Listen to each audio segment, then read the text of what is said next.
Chapter 14, Grand Theft Christmas.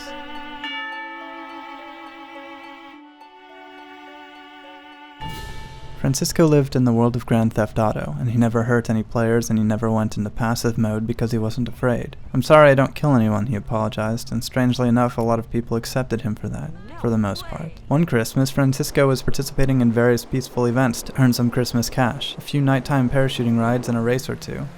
When he was disqualified from a rally match for reasons he didn't understand, he became discouraged and left, only to be deposited in the middle of the wilderness next to a car that wasn't his. So he called for a taxi, and after politely refusing the ride offer of a nearby player, he headed back to civilization. "I didn't even necessarily choose to be in this world," he reinforced. "I know what you mean," the taxi driver said as explosions and gunfire erupted in the streets nearby. "I don't think most of us would make such a choice if we knew what we were getting into. It's not easy being here. Everyone seems like they're trying to kill you, or at least take your money or some combination. And it's awful at first. And it took me a while to realize it, but that's kind of the only way we can be," the NPC mused, as a player was spinning her tires in the middle of the intersection. "How do you mean?" Francisco might have responded. "It seems absurd, doesn't it?" he continued in absolutely no accent. "But really, every world is full of conflict that manifests itself in many different ways. If you weren't at risk of dying, then you'd be at risk for something else, unhappiness. And unhappiness would seem as bad as dying. Adversity is what defines this world, and the way we work to overcome adversity defines us, and the way you choose to overcome adversity, well, that defines you."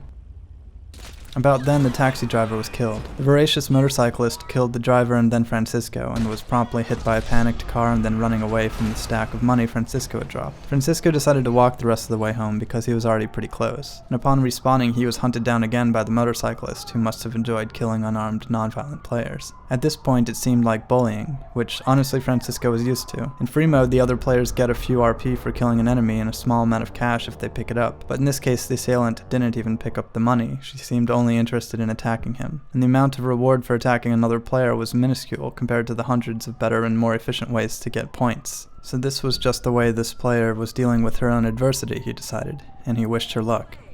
These attacks didn't affect him too negatively either. If this other player found joy in attacking an unarmed player who had come right back to life, then he was glad to bring joy in that way, and simply deal with the violent ways of some.